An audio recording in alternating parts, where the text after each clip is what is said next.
Hello and welcome to Fantastic Fights, the podcast about a middle-aged man playing adventure game books out loud on the internet.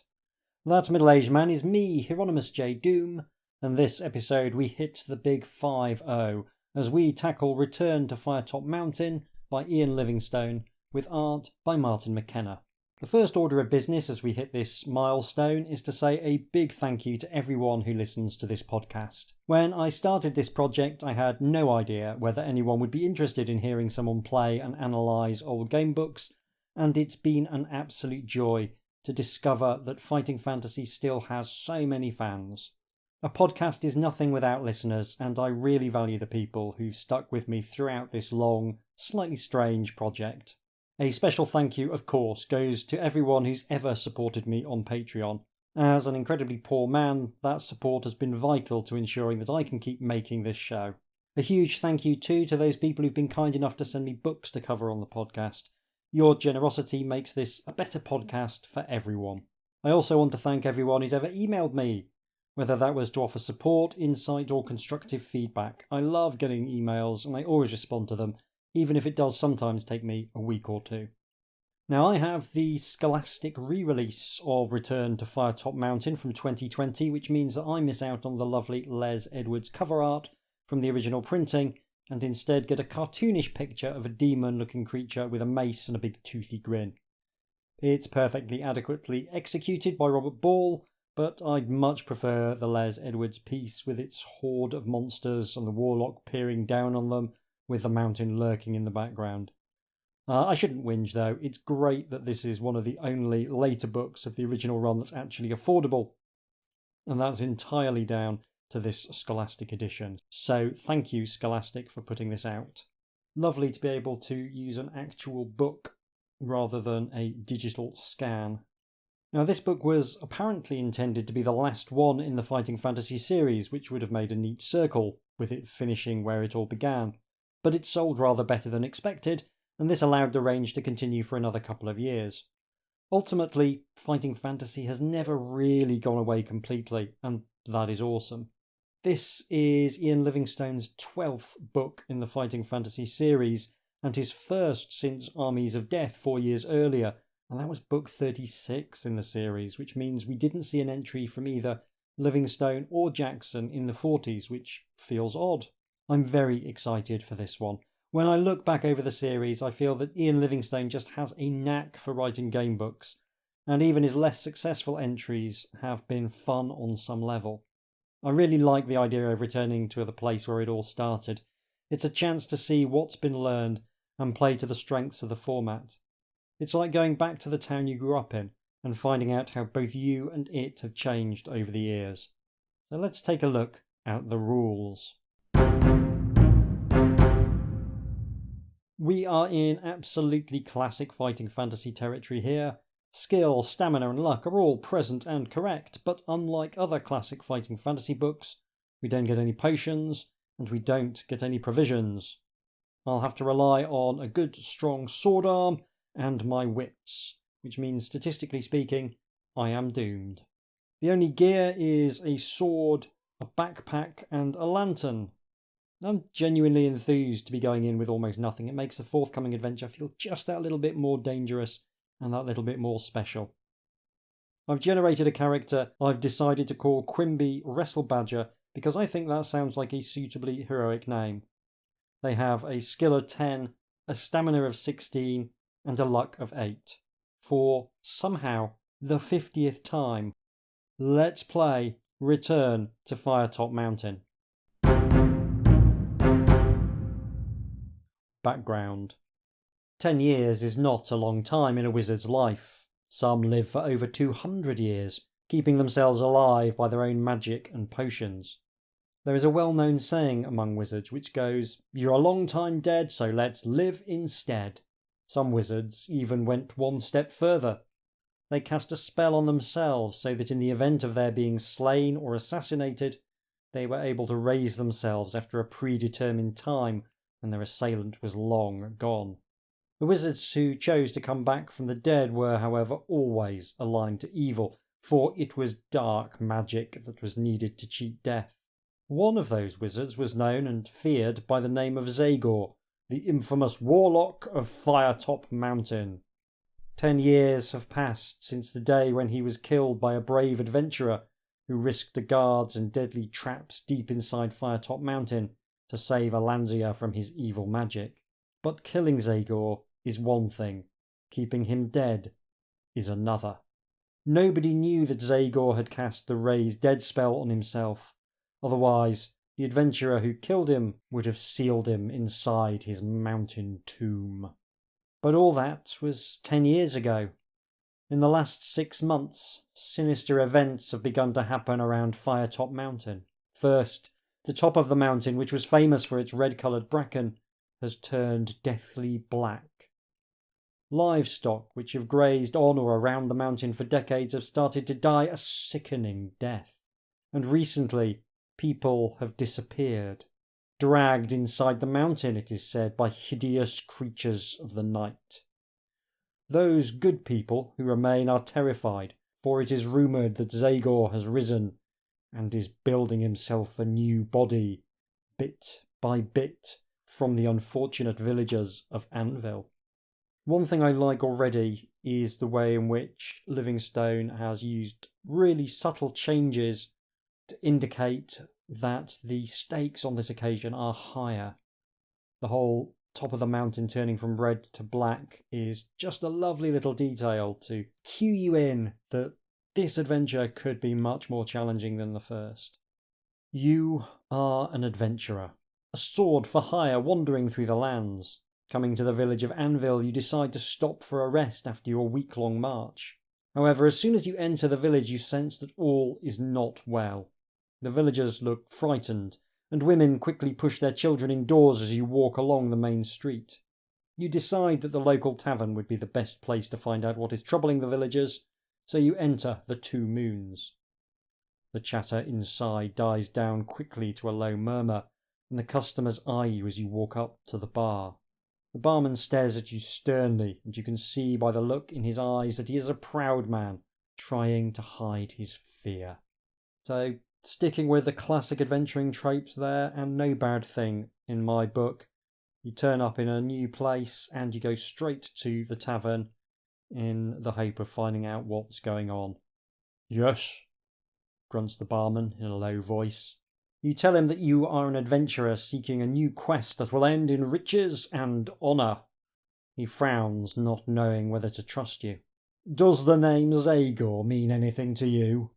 he asks, watching you closely for a reaction. "Zagor," you reply confidently, "was the warlock of Firetop Mountain until he was slain 10 years ago." "Is the warlock of Firetop Mountain," the barman says dramatically. "He's come back to life. He is building himself a new body, and he is sending his evil servants to Anvil to take back live donors." The barman seems to accept you as a friend and quickly goes on to tell you about the doom that has befallen Anvil thanks to Zagor. "We need help, stranger," he says desperately. "None of us here has the power to defeat Zagor." "But maybe you do. We are poor, but cannot pay you what you deserve to take on such a task. But we do know that there are chests full of gold inside Firetop Mountain. Will you help us?" By now the tavern is silent. All eyes are upon you. How can you let them down? Slowly you smile and nod your head. "On one condition," you say. "Name it," the barman replies.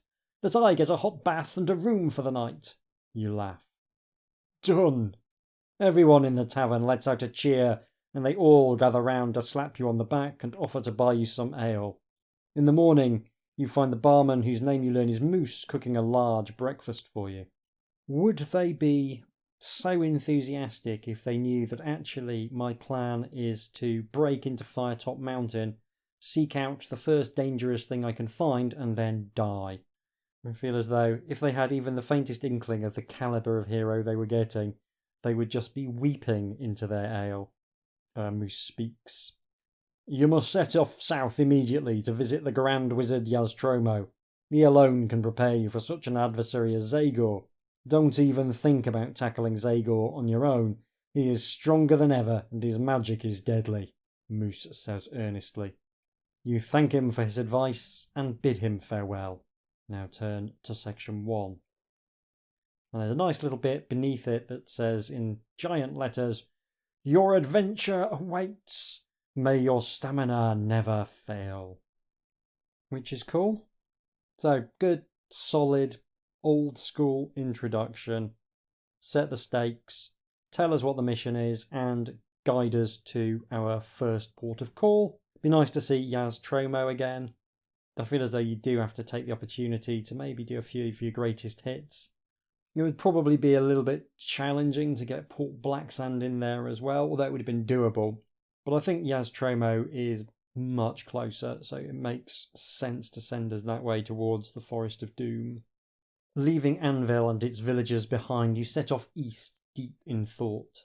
Firetop Mountain is only a short distance from Anvil, but to go all the way to Yaz Tromo's tower first would mean losing many days' valuable time. How could Yaz Tromo help? Ever since he single-handedly defeated 8 ghoulish dark elves on the edge of Darkwood Forest, the place where he built his famous tower, his reputation has grown. Wise, good, powerful, philanthropic and many other words were used to describe the great Yaz Tromo. Many sought his help against evil and none were turned away. Suddenly there is a shout from behind you. You spin around to see Moose running towards you. You notice his sword is drawn and there is a look of alarm upon his face. Zagor will know of your plan unless we catch the 2 trackers I saw running from Anvil a few minutes ago. They must have overheard us and are running back to inform Zagor. Quick, follow me, we must catch them, Moose says hurriedly, still panting. He runs off into the undergrowth, shouting at you to follow him. And there is a picture of Moose running down a woodland path. It's great. Martin McKenna was such a talent, and lost far too young. Yeah, I mean, he looks like a barman with a apron and a jerkin and a rather silly cloth cap, fingerless gloves and a sword, kind of craggy middle-aged face. Yeah, it's just really good.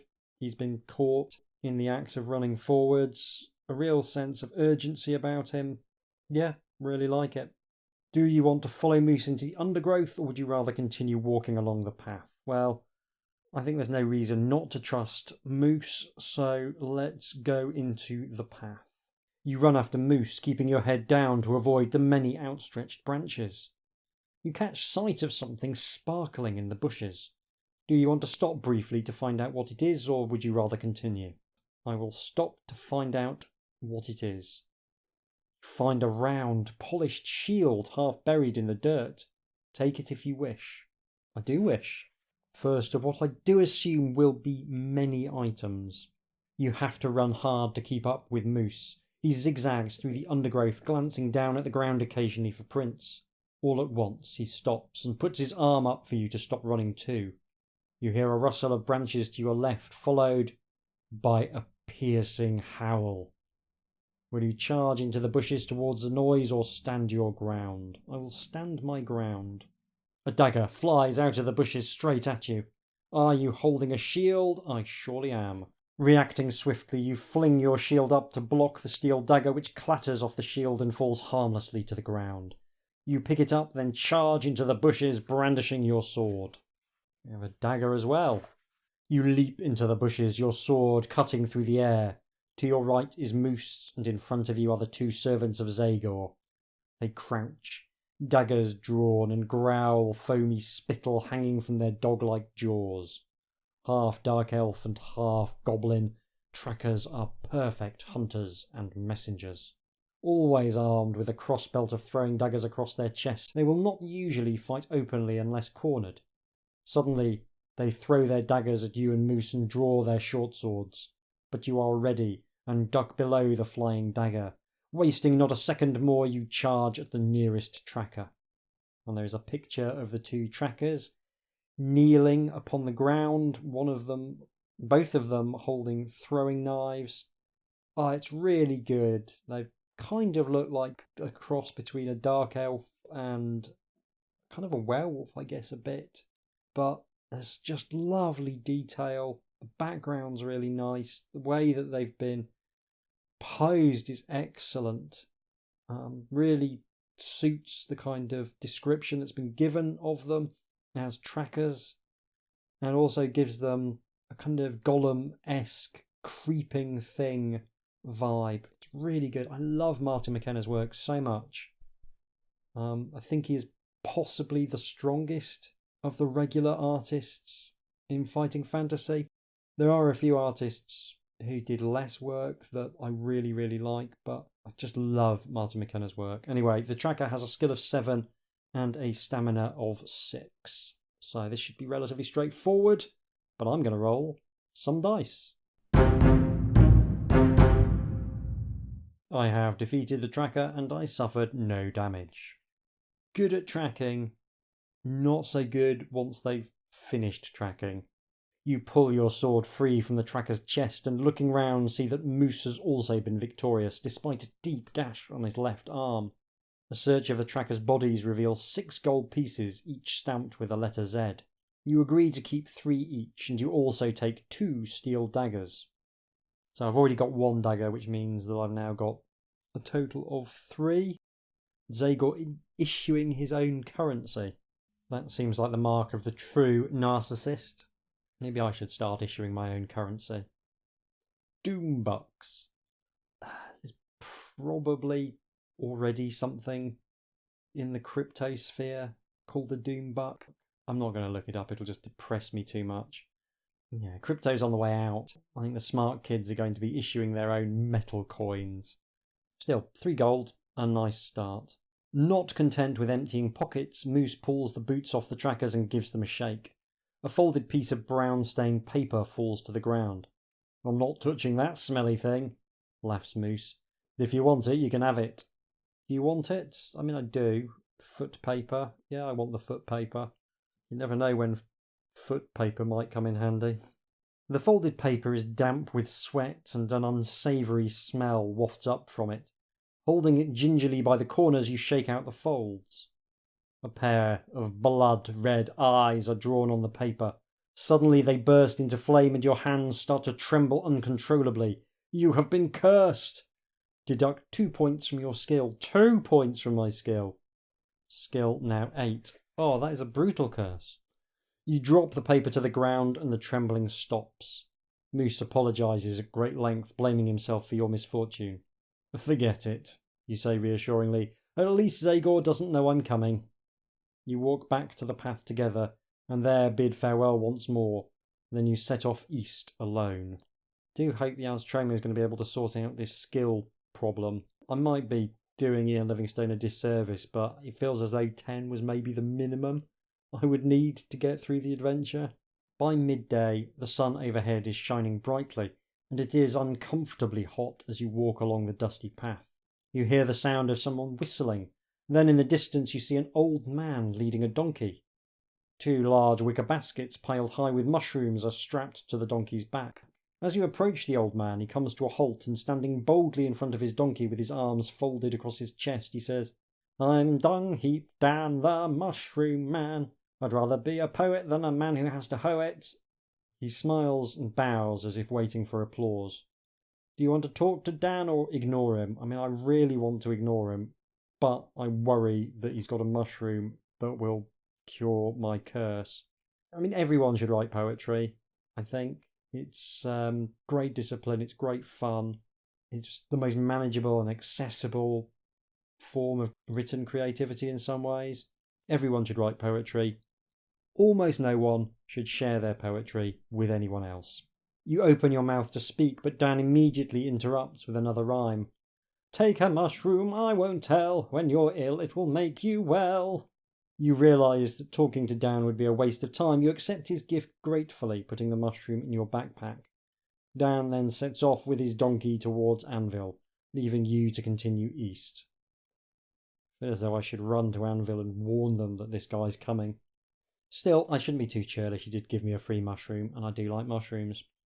Half an hour later, you come to a place where the path splits. Would you like to keep walking east towards Firetop Mountain, or would you rather turn south towards Darkwood Forest and Yaztromo's Tower? Let's go to Yaztromo. I'm not ignoring the advice. An hour or so later, you hear a cry for help coming from a wood in the middle of the scrubland to your right. Do you want to investigate, or would you prefer to keep on walking? I will investigate. You soon come upon a man who is lying stripped to the waist and staked out on the ground.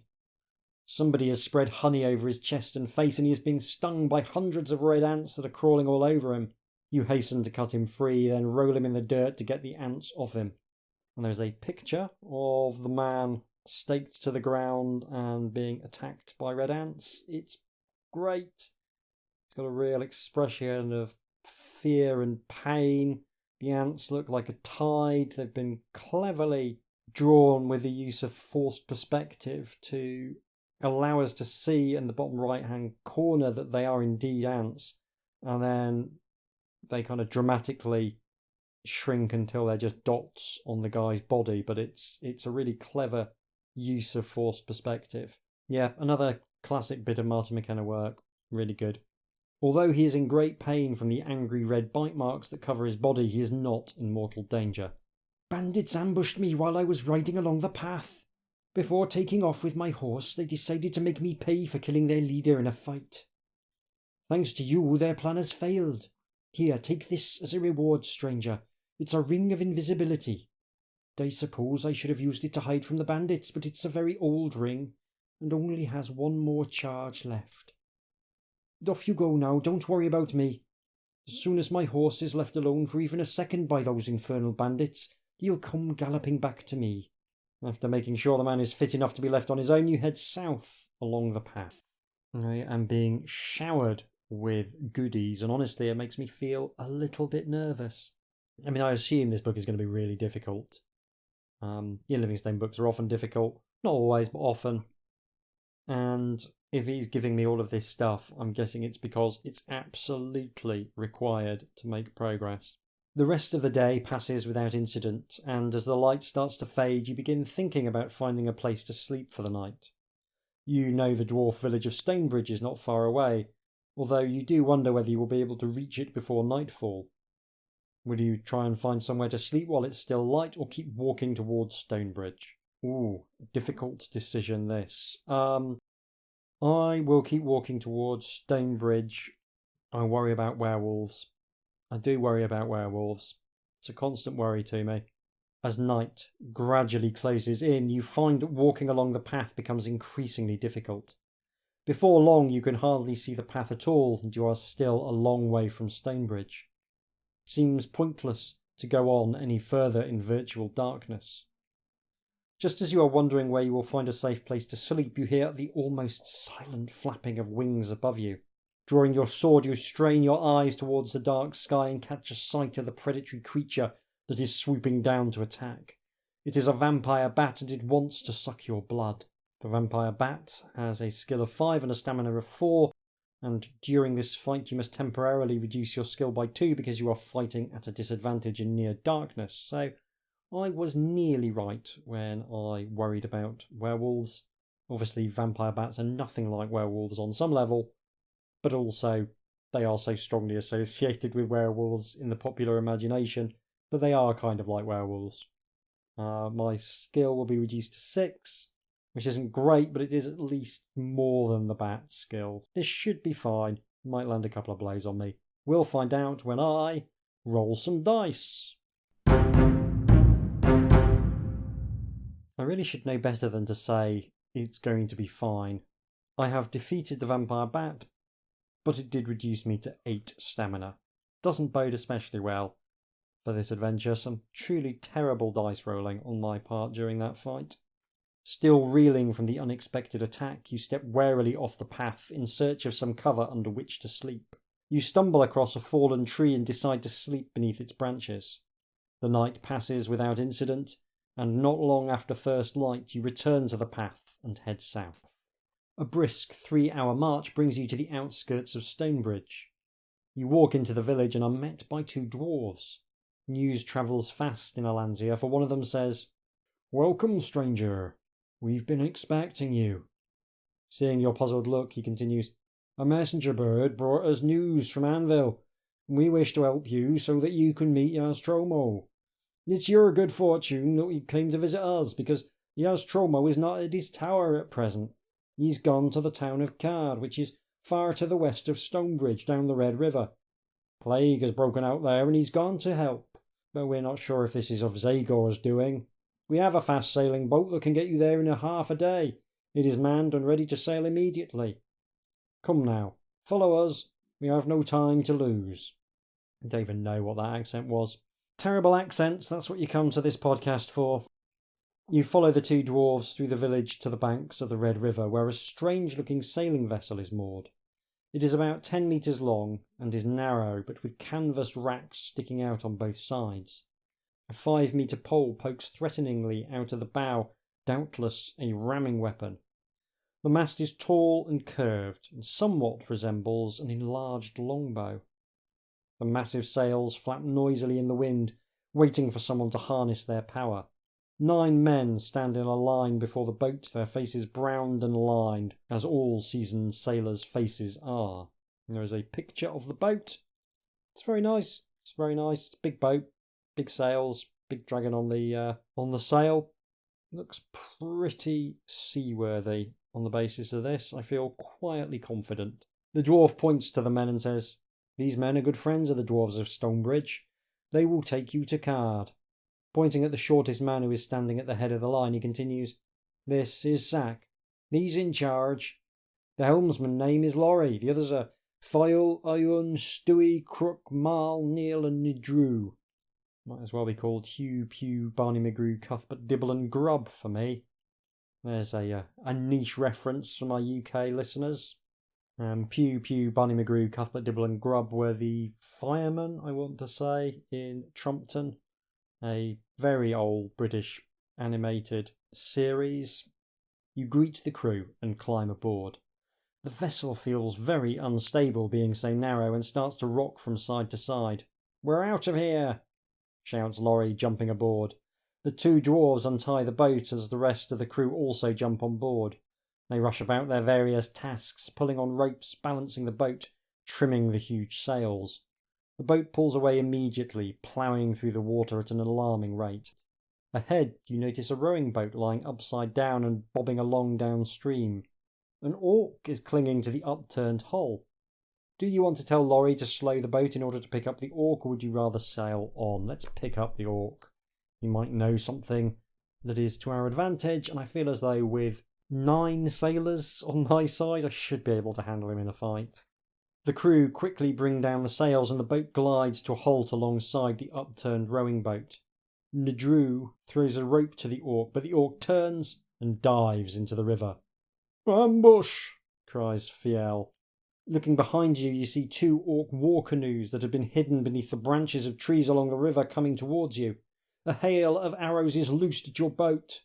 Roll 1 die and reduce the crew, 10 men, including yourself, by this number.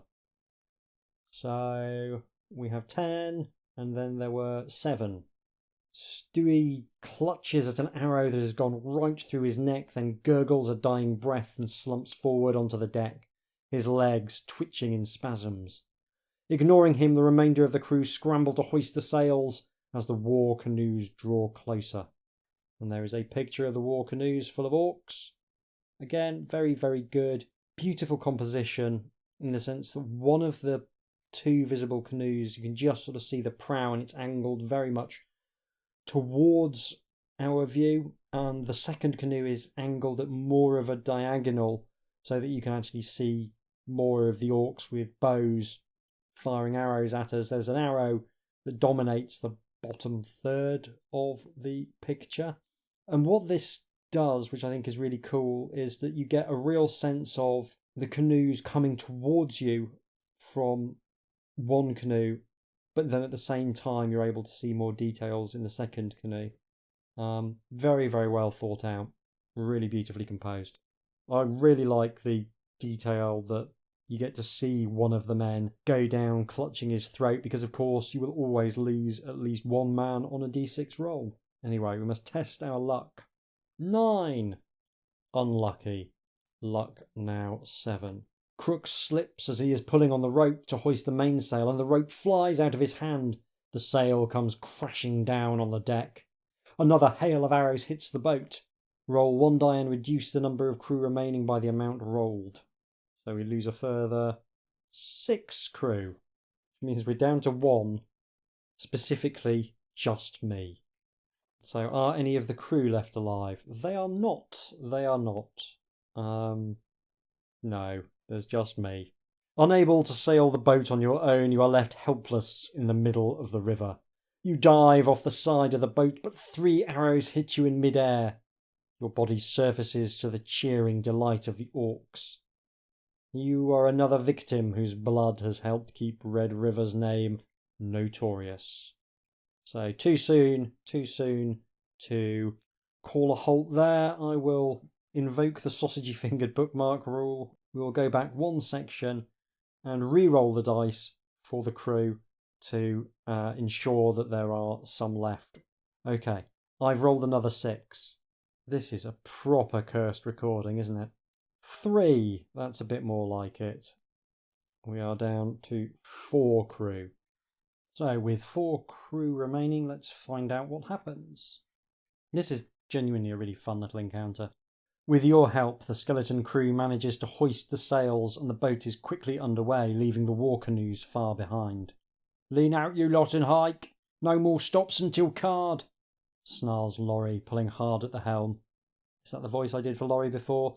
I don't think it is. Going back and checking would be a massive pain in the bottom, so I'm not going to do that. That's what Laurie sounds like now. Laurie likes doing different voices. He's been through a lot, don't judge him. You ignore him, lost in the thought that you were responsible for the death of so many of the crew, and you sit huddled in a cloud of despondency. Nobody speaks for an hour. Yeah, I mean, what would I say? Sorry I got your mates killed. I'll try not to do it again, but I can't make any promises because getting people killed is kind of one of my things. Test your luck. So luck now 7. Let's see if we can get a bit of good luck for once. 4. I am lucky. Luck now 6. A white dove circles, then lands on the deck, and you notice that a small pouch is attached to its leg. The bird appears to be unconcerned as you untie the pouch from its leg. Inside you find a message from Moose. Zagor has sent a doppelganger, a ghost-like imposter of Yaztromo, to trap you when you reach card. But as you know, doppelgangers always have green eyes, and Yaztromo's eyes are blue. Beware. Wondering how Zagor has found out about your mission, you throw the message into the river. The dove flies off as the boat continues its rapid journey downstream. As the morning wears on, dark clouds appear overhead and the wind quickly picks up. The unstable boat is caught by a sudden gust and tilts disconcertingly over to one side. How many crew have you got? I have 4. 5 or fewer, including myself, is the number. Exactly 5. And 1 more crew, we'd be fine. The crew try frantically to ease the sails and balance the boat, but the wind is too strong. The boat flips over on its side, spilling you and the crew into the cold water. Roll 1 die. This is the number of razorfish that converge and attack you without warning. Are there as many or more razorfish as there are crew? Let's find out. Yes, of course there are. I roll another 6. Am I going to die again? Protected by thick silver scales, razorfish attack by viciously ripping at their victim's flesh with rows of razor-sharp teeth. It's so good at these really tight but evocative descriptions. I think that is Ian Livingstone's real strength. Like 1 sentence, but it tells you so much. The river is soon red with the blood of the crew as 2 fish swim to attack you. The first razorfish has a skill of 7 and a stamina of 8. The second razorfish has a skill of 7 and a stamina of 8, and you fight them both at the same time. It is the standard rules for fighting more than 1 opponent. So they both get to attack me, but I can only hurt 1 of them. Fair enough. I'm going to roll some dice. I have defeated the razorfish. They reduced me to 4 stamina. But I did actually roll pretty well, so I don't have any great complaints. You swim to the northern bank of the river and scramble up, panting in exhaustion. You look back and see the boat drifting off downstream. but no crew members are left alive, just the thrashing waters as more razorfish swim in to feed. Do you wish to rest for a while, or would you rather set off west towards Card? I will rest for a while. Exhausted by your struggles in the river, you decide that a short nap will do you good. Regain 1 stamina point. Yeah! Stamina now 5. The fight back starts here. Sometime later, you awaken with a start as you feel something long and smooth slithering over your body. It is a poisonous snake. Test your luck. 9. I am unlucky. Luck now 5. Without thinking, you move your hand towards your sword hilt. The snake senses danger and its venomous fangs strike at your hand. The bite is painful, but not as harmful as the poison that now runs through your veins. Deduct 4 points from your stamina. So good job I rested, because I'm now on 1 stamina. You brush the snake off your body and roll away from it as quickly as possible. You jump up to defend yourself, but the snake has slithered away into the undergrowth. Summoning all your reserves of strength, you set off immediately for Card. Following the track west along the bank of the Red River, you observe a lone figure in the distance walking towards you. Wary of goblins and other loathsome creatures, you drop your hand to the hilt of your sword. The figure turns out to be just an old hunchbacked man, hobbling slowly and leaning heavily on his crooked stick. Staring at the ground, he takes no notice of you until, drawing level with you, he suddenly turns his head towards you and says with surprising menace, "Give me a gold piece." Do you have a gold piece, and do you want to give it to the old man? Yeah, I guess I do have a gold piece. I'll give it to the old man. Because quite honestly, I'm pretty intimidated by him. Second old man of the adventure as well. He does love an old man. Ian Livingstone, he really does. But yeah, I don't want to get into a fight with this crippled old man. He'll kill me. Smiling at the old man's audacity, you take a coin from your pocket and spin it towards him. One sinewy hand snatches it out of the air, and he puts it to his mouth to bite down on it. He grunts with satisfaction, then screws up his eyes to examine it more closely. "Is that the letter Z I see embossed on this gold piece I have here between my fingers?" the hunchback asks slowly. Yes, I'll tell him. "So," shouts the hunchback, "you are in the employ of Zagor, are you? Well, any servant of Zagor is an enemy of mine." Before you have time to explain, the old man hits you across the back with his crooked stick. This is no ordinary stick, however, but a withering stick. The blow itself is not too painful, but your back seems to bend and contract, quickly stiffening and locking into its new position. You find yourself unable to stand up straight. Deduct 2 points from your skill. So skill now 6.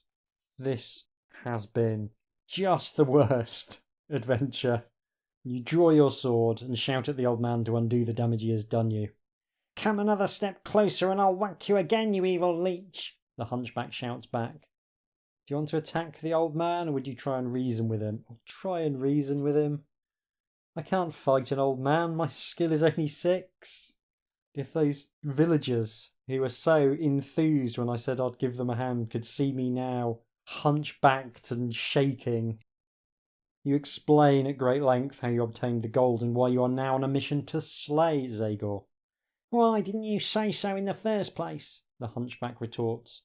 "You didn't ask," you reply sarcastically. "And now, if you don't mind, how about straightening my back?" Slight problem there, I'm afraid," the hunchback mutters, looking a little sheepish. "I'm not quite up to that sort of hocus-pocus. However, since you are on your way to see Yaztromo, I suggest you get him to straighten you out. He's good at that kind of thing. Or maybe someone in Card can fix you up. No, I must be on my way. Sorry about the confusion, but you just can't trust anybody these days. Cheerio, and good luck." Hardly believing what is happening, you watch the old man shuffle off, leaving you to walk to Card, burdened by a not insignificant stoop. Oh, I can believe it. I can believe it incredibly easily. But the old man was a shaman, and wishing you good luck will bring you good luck. Regain 2 luck points. Well, that's useful. Luck now back up to 7. At this rate, we are not going to get to see anything of the dungeon. Hours later, you arrive at a jetty on the riverbank where a tributary runs into the Red River, and, judging by the number of people milling around, you deduce that you cannot be too far from Card. The people are dressed in tattered clothing. They all look downcast with their chins on their chests, and hardly any of them are talking. Most are carrying small bundles and sacks. You decide to approach one of them, a tall man with a black beard, and ask him what is happening. He tells you solemnly that he is waiting for a boat to take him upstream to Silverton in order to escape the plague which is devastating Card. You ask him if he knows the whereabouts of Yaz Tromo, and he replies that he last saw the wizard mixing potions to give to the sick people in the town square. The man tells you to follow the narrow tributary north for a short distance, and you will come to Card. You soon arrive at the outskirts of the town, and all about you sense an atmosphere of despair. The occasional person you meet looks either ill or scared, and there is a slight whiff of decay in the air. The cart track runs from the tributary to the town gate, and you see an old man walking along it towards you. He is dressed in long, flowing scarlet robes, and his hair and beard are long and white. From 20 metres away he calls out to you, saying, "Welcome, stranger. I am Yaz Tromo, the wizard you are seeking, I believe." If I was anything other than a hack, I'd have gone back to the Forest of Doom, and I'd have listened to see what voice I did for Yaz Tromo. But I've only got like 2 old man voices, so it's a 50-50 that this is the right one. It's probably the right one. This is the one I usually do, so he probably sounds like he did.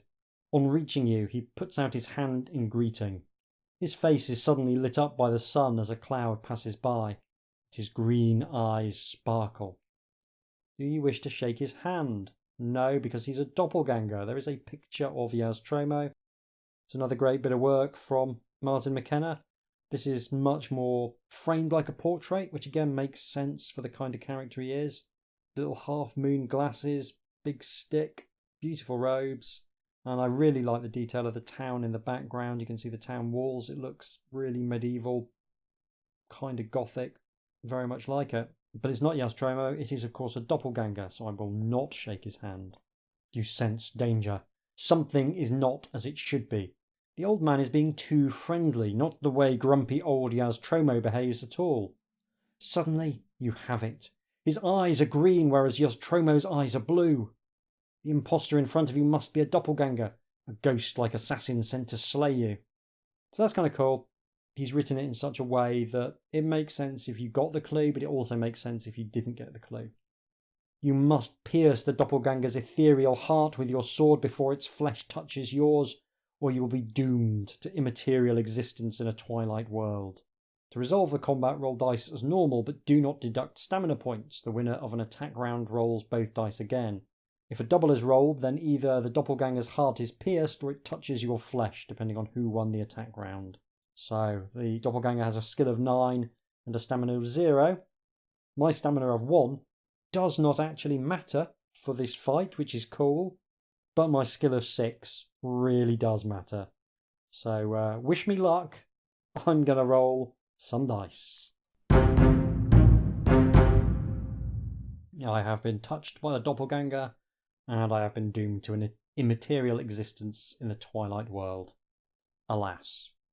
So that will be where this adventure ends. We fought so many attack rounds because the doppelganger was so bad at rolling doubles. I won 1 attack round out of about 20, and I didn't roll a double, but there was just a moment when I thought I might be able to pull off an amazing victory, but I didn't. A shame. Lovely little twist to the combat system. And it takes forever. It does take forever, but that's okay once in a while. But yeah, I think at this point my adventure is definitely over. A traditional HJ Doom fiasco. I guess you would expect nothing less at this point in the podcast. I had fun playing it though. There's everything that Ian Livingstone is both good and bad at in the adventure we went on. Just the most random stuff happening. Very much an Ian Livingstone trope, but also just tremendous imagination on display as well. Constantly surprising. That's one of the things I love about Ian Livingstone's work. Constantly surprising you. Oh yeah, you found a shield in a bush. Why not? Oh yeah, that orc was laying an ambush. That old man can curse you with his stick. just random stuff, but always exciting, always interesting. Really looking forward to playing it off mic, which I'm going to go and do. And then I'll be back in just a few seconds with some closing remarks. Tatty bye. Return to Firetop Mountain is a real curate's egg of a book. It's probably quite bad taken in the whole, but parts of it are very good indeed, and for me, that was enough to turn it into a very enjoyable experience to actually play. It's one of those books where some of the structural weaknesses actually mitigate each other in interesting ways and cancel each other out in a way that makes the book feel quite pleasant. Now, if you've played an Ian Livingstone book before, nothing I'm going to say about Return to Firetop Mountain is going to come as a surprise. It's got almost everything you might expect from him. Most of his strengths and his weaknesses are sharpened here into something that might just be the most Ian Livingstone book in the entire series. Will you be collecting about 1,000 different objects, many of them with numbers stamped on them? Yes, you will. Will there be a single true path? Oh boy, yes. Will there be absurdist traps and tricks along the way that you'll have to blunder into because you need to check every square inch of the book for useful trinkets? Also yes. Will a high skill be required, despite the book insisting that anyone can beat it? Definitely. Will it somehow be more fun than I'm making that sound? Also, thankfully, yes. As time has gone on, Ian Livingstone has shown a marked tendency towards linearity in his design. We saw this first appear to an extent in Island of the Lizard King, but it became very marked in the somewhat exhausting Caverns of the Snow Witch. I get the impression that what Livingstone really enjoys writing is encounters rather than drawing maps, and left to his own devices, he will tend to design a long corridor with a selection of interesting events scattered along it. This linearity is the first element of the design of Return to Firetop Mountain I want to discuss, because I think more than anything else it illustrates both the failures and the successes of the book. We saw in my recorded playthrough that there's a preamble to the main event of the dungeon. We didn't get to the main event, of course, because I'm an idiot and the book is very hard. But we weren't far off. Once you're done messing about in card, it's a quick eagle ride to Firetop Mountain for the dungeon proper. This is a classic structure for fighting fantasy books at this point, and it's one I broadly like. Here there are two routes you can take, with the option to go looking for Yaz Tromo or simply head straight for the mountain. It's not really a choice though, because it's clear that heading straight to the mountain is a terrible idea. I like that it's there though. I always enjoy being able to completely ignore the advice I've been given by people who seem to know what they're talking about. And the journey to the mountain is quite a fun little diversion, but it's short, and the meat of the intro is the journey to Stonebridge and Card, which is very linear. There's some lovely moments on the journey, as we saw, but it doesn't feel especially interesting, and I felt a degree of impatience to get to the main event. When the big draw is a return to Firetop Mountain, I don't massively enjoy spending the opening quarter of the book heading in the opposite direction. It's still nicely written for what it is, though. Once you get to Firetop Mountain, Livingstone does something simultaneously clever and a bit maddening. The layout of the early part of the dungeon is exactly the same as it was in the first book. You can walk down the same corridors, listen at the same doors, and even sit at the same bench and get some much needed healing. It's the same layout, but the encounters have changed to reflect the passage of a decade since that first adventure. This is wonderful. It's a remix of the original and absolutely captures that sense of going back home and finding that some things are familiar and some things have changed out of all recognition. This is exactly what I wanted from the book.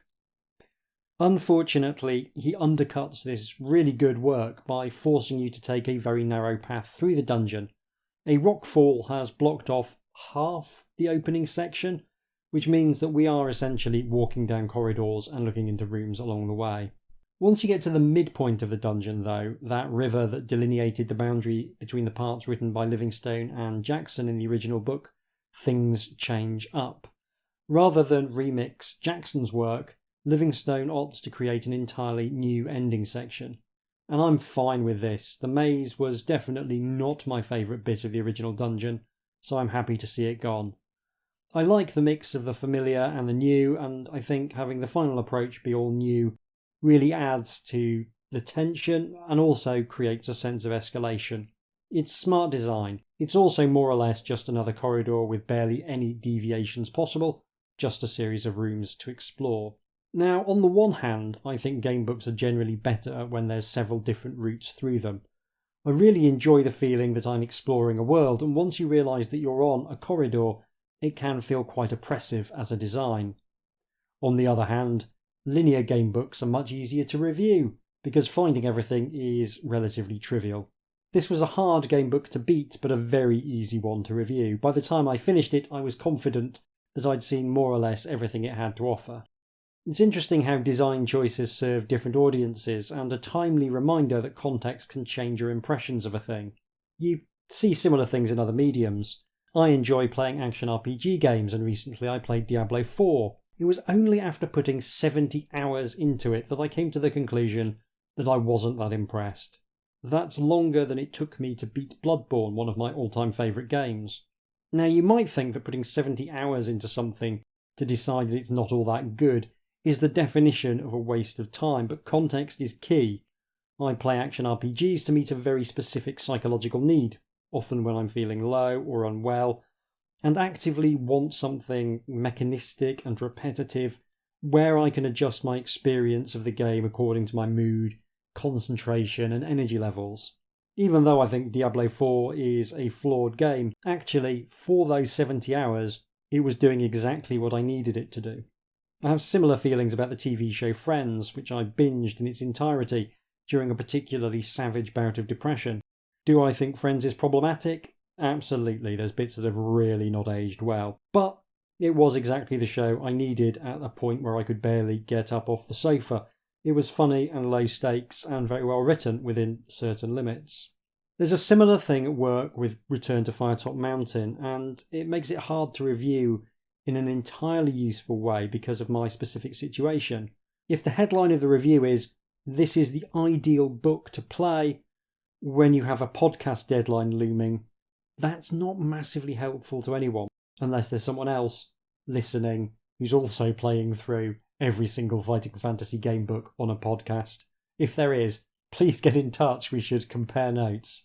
If this digression has a point, I think it's that it's always worth thinking about the context and your specific situation when you try and analyse why you like things, and I assume everyone has exactly the same brain damage as me, which makes them obsessed with understanding why they like the things they like and how those things achieve their effects. Oh, imagine just enjoying things without tearing them apart to see how they work. Weird.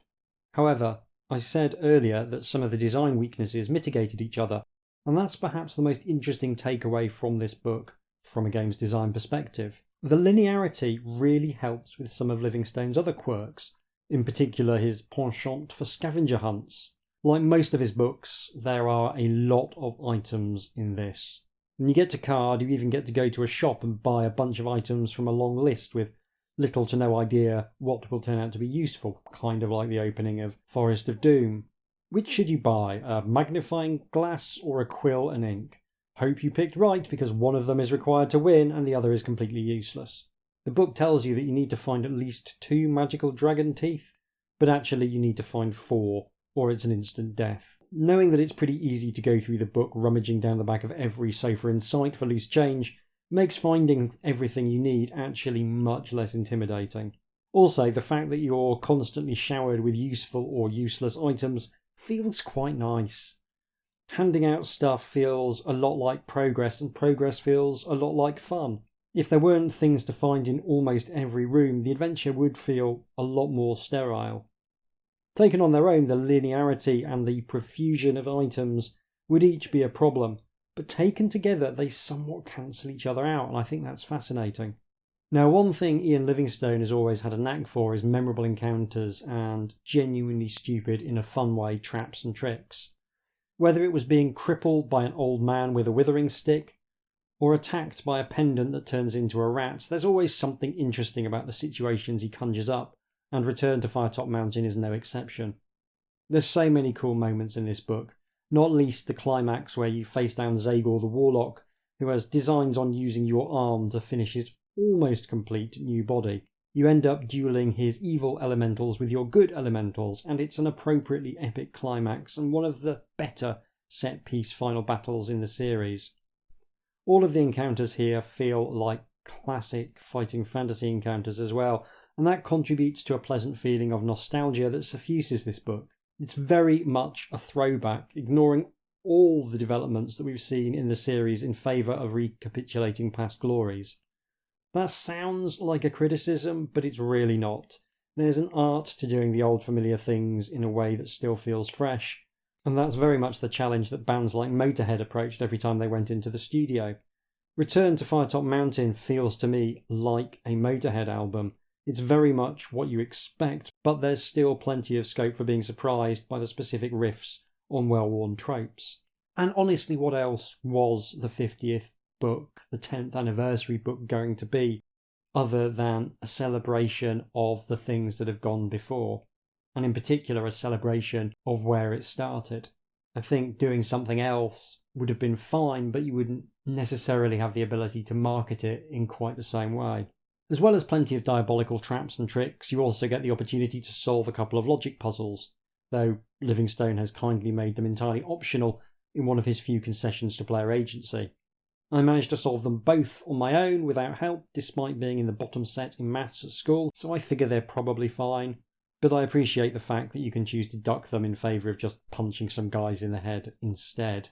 I think, like almost everyone, I consider any puzzle I can solve to be fine and any puzzle I can't solve to be just the worst thing ever. And that's maybe the issue with puzzles, that there is such a strong reaction to not being able to do them, and maybe the reaction to being able to do them isn't strong enough to justify putting them in sometimes. I know some people really love puzzles, and that's fine too.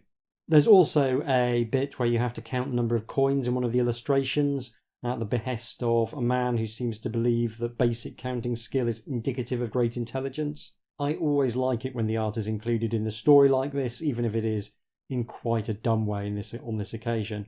Also, if you succeed, he'll try and take control of your brain, so maybe paying attention at school is overrated actually. A lot of old men as well, just want to throw that out there. Ian Livingstone's obsession with old men, it's still going strong. There's a lot of them. As a book, it's pretty deadly. We saw in my playthrough that there's points that will drain your skill to probably fatal levels, and annoyingly Yaz Tromo doesn't fix any of it despite what the weird old shaman claimed. Given the difficulty of some of the fights and the broad lack of healing, any skill loss is more or less a death sentence. There's also more than a few points where the wrong decision or an unlucky dice roll will see you straight to the end of your adventure, so along with a high skill, you'd be well advised to have near maximum luck as well. Added to this, there's a minigame, a brilliantly grotesque eyeball-eating minigame, which will end in failure 50% of the time, which is an issue given that there's a required item locked behind it. I'm not too annoyed by this. It's one of those things that just will happen sometimes, particularly when you've got as many items as this. You are going to end up locking some of them behind die rolls, but it does flag as a bit unfair given the ambient level of doom floating about. I don't generally mind deadly books, as long as the deaths are fun and there's plenty of variety, and there's plenty of variety here. I particularly like the touch that failing the final elemental challenge only leads to unconsciousness because Zagor doesn't want your lovely healthy arm damaged before he has a chance to cut it off. That's the kind of great ghoulish detail that Ian Livingstone's really good at. This being a later entry in the Fighting Fantasy series where the editor's kind of given up, it's riddled with errors, only some of which have been fixed in the edition I have, which is possibly the most Fighting Fantasy thing ever. There's nothing game-breaking in there, so I guess it's fine, but there's a lack of attention to detail that typifies the series towards the latter half of its run, which is a shame, but also par for the course. One big thing that elevates this book is the quality of the writing. Ian Livingstone has always been one of the best at gamebook prose mechanics, and this entry really highlights his strengths. I've said before that writing for gamebooks is deceptively hard. You've got to include information because you need to make the scenes alive and allow for informed choices, but at the same time you want to keep things reasonably brief so that it isn't a chore to wade through all of your text on subsequent playthroughs. Ian Livingstone reliably hits the sweet spot where he pulls out just enough salient details to make the world come alive, but in a way that never drags. He's got this clear, evocative style that's just a joy to read.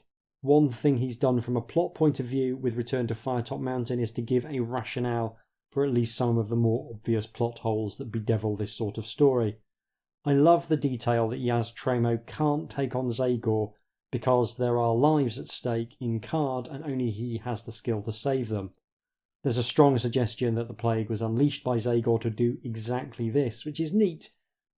It gives us a reason why the superpowered wizard can't come and do the job for us, and also helps sell the villain as someone who will stop at nothing. You also get an admittedly thin excuse for the dragon teeth being hidden in the mountain, which I also appreciated. I think it would have been better to have the items needed to kill Zagor outside the dungeon. The structure of City of Thieves, where you are exploring this wonderful city in order to find the bits you need before going on to the dungeon at the end. But given that the intro section here is relatively short compared to City of Thieves, where it was very much the main event, I guess this is okay, and Livingstone was clearly completely wedded to the idea that you need to find a bunch of magical things in the dungeon in order to win, and that is one of the things that's harking back to the earliest days of fighting fantasy, so yeah, it's fine. The last thing we need to cover is just how good the art is. It's no secret that I'm a big Martin McKenna fan, but I think this is his best work in the series so far. The art is detailed, beautifully composed, and very realistically proportioned by the standards of fantasy art. It's a real highlight and brings a wonderful clarity and atmosphere to the story. It feels very grown up, doesn't have the cartoonish quality that some fighting fantasy art has. And he brings both a sense of the exotic and the grounded to his work, and it just lands for me every single time. There's several artists I'm always going to be glad to see on a fighting fantasy book. Ross Nicholson is another in a somewhat different, more exaggerated style, and honestly it's a crime that Ian Miller only got to do internal illustrations for one book. But for sheer execution of the brief, I don't think there's anyone better than Martin McKenna. So that is Return to Firetop Mountain. It is the most Ian Livingstone book Ian Livingstone has produced so far, and for all its shortcomings, I think that feels appropriate. I did enjoy it. I really enjoyed it. The bad elements mostly made me smile rather than getting my back up. And although you can argue that the design is a bit remedial in places, it is at least entirely functional. And there's just so many fun little ideas and nods to previous books in there. Yeah, despite being objectively not that great, subjectively, I had a lot of fun with it. The question now is where we stand 50 books in and whether Return to Firetop Mountain tells us anything interesting about the series as a whole. I think it does, because of course I do. Because I think it shows both the strength and the weakness of the gamebook format and how those haven't massively changed since the first book. The biggest strength of the format is that it's still fun. You could make a million gamebooks, and I think so long as you paid attention to what you were doing, there's a chance that all of them would be fun. I still really enjoy playing gamebooks, despite devoting years of my life at this point to analysing them in painful detail. What's interesting about Return to Firetop Mountain is that it shows that for all the attempts we've seen across this series and other series to iterate mechanically, there's not actually much design space there. You can mess around with additional stats and new systems, but they don't touch the absolute core of the game. And so long as your basic systems work, the real thing that determines the quality of the book is how you go about presenting and using those systems. And I think that's the biggest lesson to be drawn from the series as a whole. When I look back over the list of books we've covered, I think the best books are broadly at the start. Part of that is down to the skills of those creators, but I think a big element for why the early books still seem the most accomplished is that many of them have a really good hook for the simple mechanics to hang off. Warlock of Firetop Mountain has a great hook. What if you could do a game of Dungeons and Dragons as a choose-your-own-adventure book? Citadel of Chaos asks, what does a really, really, really tightly designed dungeon look like in this space? Forest of Doom takes us to a wilderness location for the first time and opens the whole series up. City of Thieves gave us Port Blacksand, possibly the greatest fantasy city in the world. Deathtrap Dungeon made the ludicrous artificiality of dungeon settings into a central feature in such a brilliant way. Island of the Lizard King brought in a bunch of classic adventure fiction tropes, and House of Hell explored horror as a genre. These books are unified by a really clear design goal that's easy to summarise, and I think that is the secret of their enduring appeal. When you look at other contributors to the series, I think you can see the same thing showing through. Mark Smith and Jamie Thompson's Talisman of Death is fairly forgettable in the grand scheme of things, but Sword of the Samurai is awesome. Similarly, the US Steve Jackson gave us Scorpion Swamp, which was mechanically really interesting but lacked a compelling hook. But he also sent us to explore underwater environments in Demons of the Deep, and let us fight dinosaurs with giant mechs in Robot Commando. And those are two absolute classics in the series. When I look back over the list of 50 books we've covered, there's quality books all the way through, though not anything like as concentrated as they are at the start. In the teens, there's Freeway Fighter with its glorious homage to Mad Max, the superhero story Appointment with Fear, and the aforementioned Demons of the Deep. In the 20s, there's Sword of the Samurai, Trial of the Champions, Robot Commando, Creature of Havoc, but there's also the gothic-tinged Beneath Nightmare Castle and the thief simulator Midnight Rogue, which has one of the best first halves of any book in the series. In the 30s, you've got Armies of Death and the wonderful Vault of the Vampire. The 30s were a bit rough generally, but the 40s has Keep of the Lich Lord, Legend of the Shadow Warriors, and the memorably bizarre Spectral Stalkers, all as standout moments for one reason or another. Almost all of the books I've picked as highlights have a clear mood, a clear theme, or a clear premise that makes them stick in the mind. There's plenty of books among the rest that I've enjoyed a lot. Temple of Terror, Masks of Mayhem, Phantoms of Fear, Daggers of Darkness, Dead of Night all stand out as being books that riff well on the core premise of an ancient evil rising up to oppress a fantasy world, but they don't stick in the mind to the same degree. It's something I notice with the books I've covered for the bonus episodes as well. Victoria Hancock's Night Shift stayed with me much more than the first Destiny Quest book, because much as I love the sheer ambition of Destiny Quest, creeping round a hallucinatory hospital full of ghosts and monsters, it's just a better premise to me than doing a bunch of short quests in a series of generic fantasy locations. Way of the Tiger is awesome, and it succeeds mostly by delivering on the promise of making you feel like a ninja absolutely all of the time. Heart of Ice, still possibly the best game book I've ever played, locates you squarely in a dying Earth and explores that world and makes it feel fully realised. That's not to say there isn't scope for creating something memorable by sticking to the classics. The winner of the Linderbaum Prize was very much a standard fantasy adventure, but it worked because it managed to somehow squeeze what felt like an entire fantasy campaign into 100 sections. You can absolutely do the classics, but if you want your book to be memorable, then you'd better be bringing something special to the table. This then is what I think I've learned from 50 episodes of Fantastic Fights. Mechanics only truly matter when they don't work, so try not to get too hung up on them. Stick with the things that have already shown themselves to be functional, unless you've got an idea that really needs something new, or you want to build your whole book around a new mechanic. Good writing matters, but brevity probably matters more. What matters more than anything else is the hook, and how you go about exploring that hook, because it's the hook that will stick in the mind, and the hook is what the readers will be consciously or unconsciously judging your work against. Seas of Blood is not a bad game book in many ways, but the hook is you're a pirate, and it doesn't do a particularly good job of making you feel like a pirate. And that means, even though it's basically fine, I came away from it more disappointed than I would have been if it had been just another generic fantasy story. If you tell me I'm a space assassin on the literal front cover of your book, I'm going to walk away disappointed if I don't get to do some assassinations. Also, I'm going to walk away very confused if there's an entire planet shaped like a donut in the hold of your spaceship. Not all books are memorable for the right reasons. Well, that's all for this episode.